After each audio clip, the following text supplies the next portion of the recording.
You could hear the silence echo through the halls of Windsor Castle when that confrontation happened. Princess Anne stoic, no nonsense, duty-obsessed and reportedly staring down Sarah Ferguson and Prince Andrew with the kind of restrained fury that doesn't need to be shouted. Just whispered, just sharpened like a dagger. You're dragging the family through the mud. 7 words. Not a scream. Not a tantrum. Just a clear, cutting declaration of war from the monarchy's most disciplined soldier.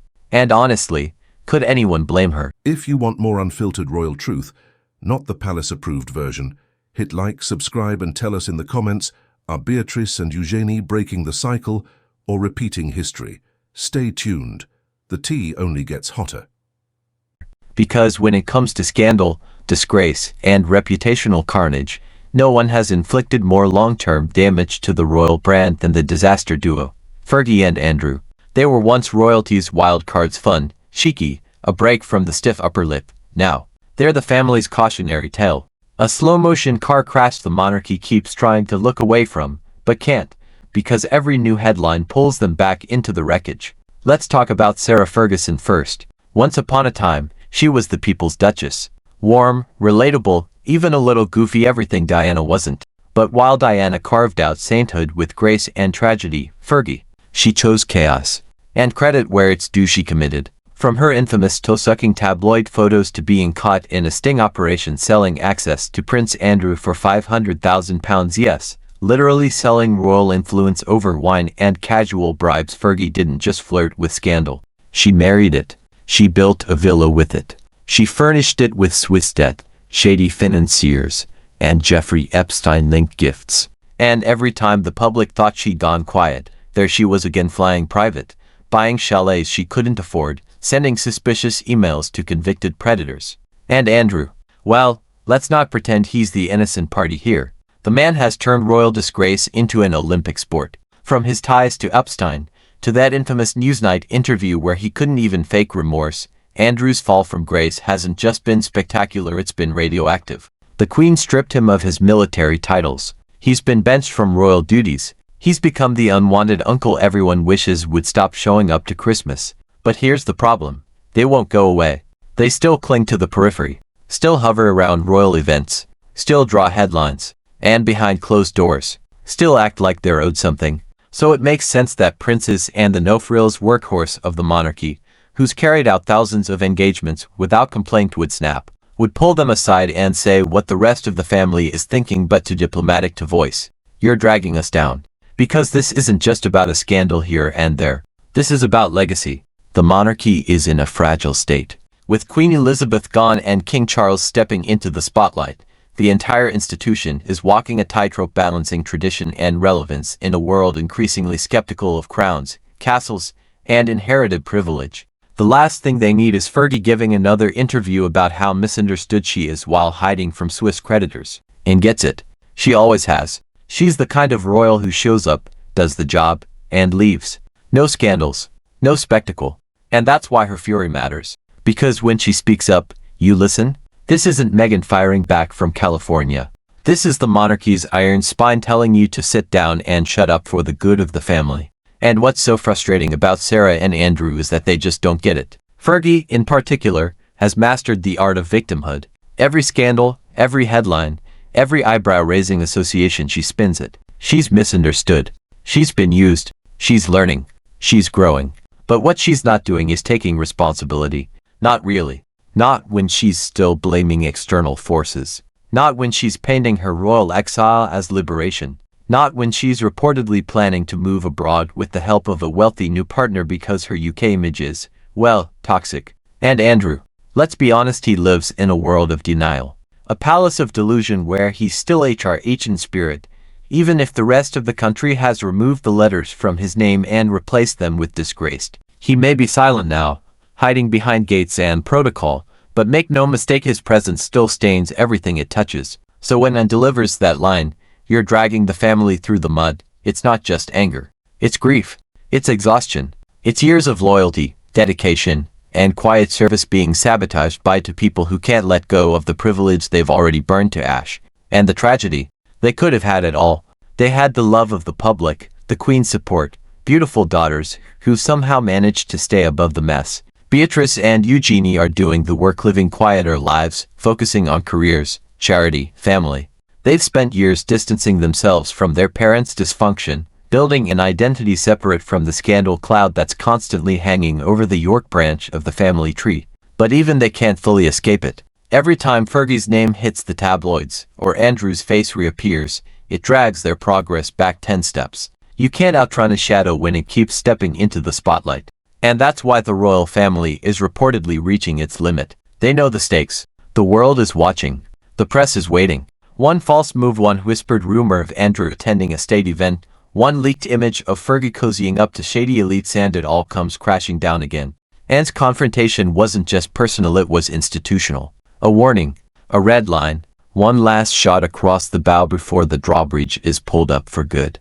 Because even in a monarchy built on forgiveness, there's a point where grace runs out. And Sarah, Andrew, they're standing dangerously close to that point. And if they think the crown will keep covering for them, if they think the bloodline is enough to protect them from the reckoning, then they don't understand how much the game has changed. Because this isn't the 1980s anymore.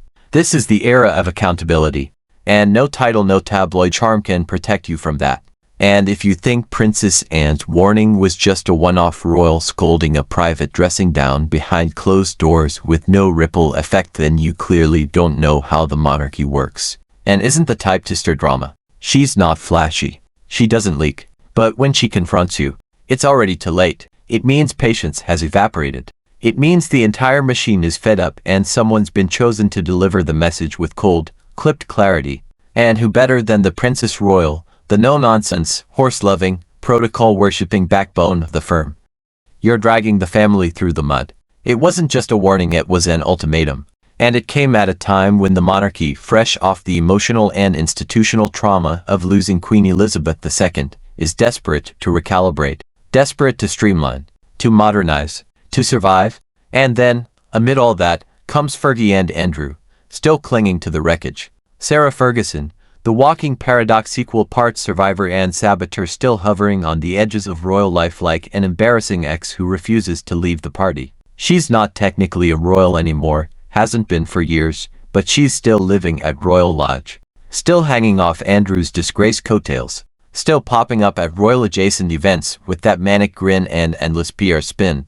1 minute, she's presenting herself as a charity powerhouse, posting motivational nonsense on Instagram with hashtags about kindness and strength.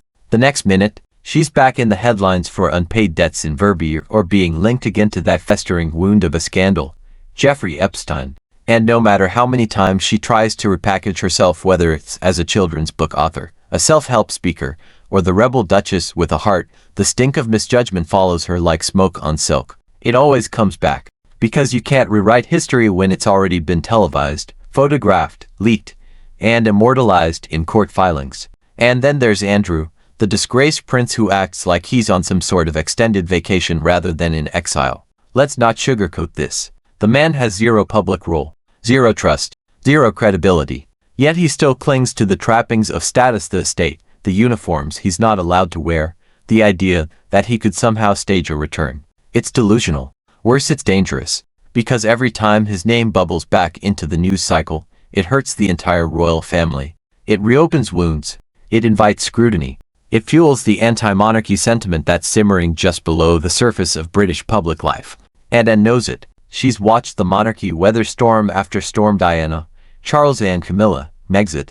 But this, the ongoing mess of Fergie and Andrew, it's a self-inflicted wound. A cancer that won't stop growing because the people involved refuse to go quietly. And let's be clear, Anne's not just angry at the optics. She's angry at the disrespect, the disregard for what the monarchy is supposed to represent.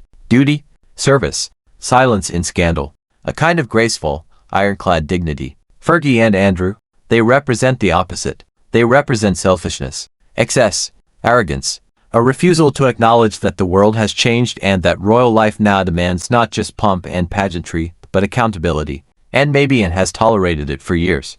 Maybe she's bitten her tongue during all the financial missteps and the Epstein fallout and the Swiss debt sagas. But now, with Charles trying to slim the monarchy, with William and Catherine representing the future, and with the public growing increasingly impatient with royal freeloaders, enough is enough. Because Anne knows the crown has limited capital, reputational, political, emotional land. Wasting it on Fergie and Andrew is like throwing pearls into a bonfire. It's not just futile, it's insulting. But here's the twist. Despite the confrontation, despite the thinly veiled fury of the family, Sarah Ferguson doesn't seem all that fazed. Not really. Because in her mind, she's the victim. The wronged woman. The one who's always been misunderstood. She tell you she's survived, that she's rebuilt, that she's been punished enough.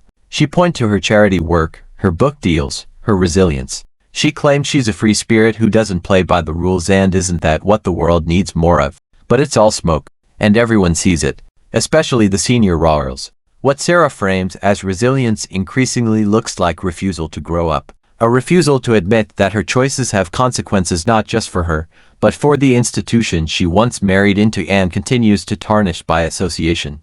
And Andrew, his silence isn't noble. It's strategic. It's the silence of a man who still thinks he's untouchable, that behind palace walls he's immune to the rules that govern the rest of us. But the public has moved on. The world has changed, and his image is beyond repair. That's why Anne's words, "You're dragging the family through the mud," cut so deep. Because they didn't just come from a sister or a sister-in-law. They came from the conscience of the monarchy. The one royal who never courted attention, who never played games, who earned respect through action, not title. And now she's drawing a line. Stay out of the spotlight. Pay your debts. Shut your mouths. Let the family heal. Because if you can't help rebuild the monarchy's credibility, the least you can do is stop torching it every few months with another PR disaster. But of course, that's not likely to happen. Because Fergie thrives on chaos. Andrew clings to entitlement. And as long as they have access to royal properties, private connections, and a thin sliver of relevance, they're not going anywhere. And so, the tension builds. Behind palace doors, the patience is wearing thin. King Charles may be the monarch, but it's Anne's voice that carries the moral weight. She's the one who can say what others are thinking. She's the one who can deliver the message without theatrics. But if Fergie and Andrew don't heed it, the next move won't be a warning. It'll be exile. Real exile. The kind where names are erased from guest lists, where security is pulled, where access dries up and sympathy turns into silence. Because the monarchy, flawed as it is, cannot afford to be seen shielding scandal forever. Not in a world that demands accountability, that scrutinizes every expense, that questions every privilege. And if Fergie and Andrew continue to ignore that reality, then Anne's confrontation won't be the most explosive moment of this saga. It'll just be the beginning. Because let's be clear, this isn't just about bruised reputations or bad PR anymore. This is about survival. Institutional survival. The monarchy is under a microscope like never before. Every cost, every title, every gesture is dissected by a public that no longer sees royalty as untouchable but as accountable. Gone are the days when scandal could be buried with a stern press release and a tight-lipped palace aide. In 2025, the royal family doesn't have the luxury of dead weight, especially not the kind that's radioactive. And Sarah Ferguson, Prince Andrew, they've become the monarchy's lead weights. Every time Fergie makes a public appearance, smiles for the camera, and acts like she's just a misunderstood duchess trying to do her best, the press salivates. They remember the sting operation. They remember the unpaid debts. They remember Epstein. And with every photo op and every Instagram quote about living with purpose, the collective eye roll of the public gets louder. And then there's Andrew, the prince who's been reduced to a palace ghost, technically present, but spiritually banished. He's a man who, by all public standards, should be living a life of quiet remorse. But instead, he reportedly wants to make a comeback. Yes, a comeback. As if the monarchy is an old boys club that just needs to forgive and forget. As if decades of scandal, disgrace, and international disgust can be swept under the rug with a fresh blazer and a handshake. That delusion, that bizarre, gilded denial is what infuriates the working royals the most. Especially Anne. She's not just angry because they've embarrassed the family. She's angry because they've done it without shame. With zero regard for the ripple effects. She's out there opening community centers, touring flood zones, and shaking hands with dignity, while Fergie's in Verviers dodging legal threats and Andrew's sulking around Royal Lodge like a prince in exile who still can't believe he's not the favorite anymore, and has spent her life embodying the very thing the monarchy desperately needs now. Integrity. She doesn't chase headlines. She doesn't sell stories. She doesn't play victim. She shows up, does the work, and leaves without a single demand for applause. That's royalty. That's duty. And to her, watching her family's legacy corroded by two scandal-sodden hangers-on. It's intolerable. But what makes this moment even more explosive is how out of sync Sarah and Andrew are with the times. They act as if the world still operates by 1990s rules, where the press can be managed and scandal can be weathered with charm. But the truth is, charm doesn't pay back Swiss chalet debts. Charm doesn't erase Epstein. Charm doesn't rebuild the trust you've set on fire. And as for their daughters Beatrice and Eugenie, how long can they keep shielding themselves from the fallout? Because as much as they've tried to craft their own path, jobs, families, low-key public engagements, their last names still matter. They're Yorks. And every new Fergie headline puts a crack in the distance they've tried so hard to maintain. Every fresh photograph of Andrew lurking behind royal events throws them right back into the spotlight they've worked years to escape. And here's the cruel irony. They're the only ones behaving like royalty. Beatrice, working in finance, raising her child with discretion. Eugenie, committed to anti-slavery work, navigating charity and motherhood with real grace. They've done the work. They've earned public goodwill. And yet, their efforts are being drowned out by the same people who've spent decades making royal life about themselves. This is what ensues. Not just to disgrace relatives, but a legacy under siege. Because the monarchy is evolving. William and Catherine are working overtime to modernize the image. Camilla, for all the past controversy, has proven to be stable and restrained. Even Harry and Meghan, despite the drama, are operating outside the institution now. They've removed themselves from the mess, for better or worse.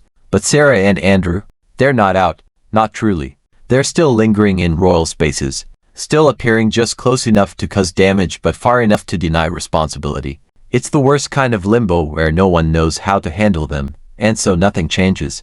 That's why Anne finally cracked. Because she's tired of the whispers, tired of the excuses, tired of seeing the public eye so rarely generous to the royal family focused on the worst of them. The family can't wait much longer to find out, because the world is watching, closely, ruthlessly, and the monarchy doesn't just need to survive, it needs to justify its survival. It needs to deserve it. That means cutting ties, drawing lines, saying enough not just behind closed doors but in policy, in public, and in practice.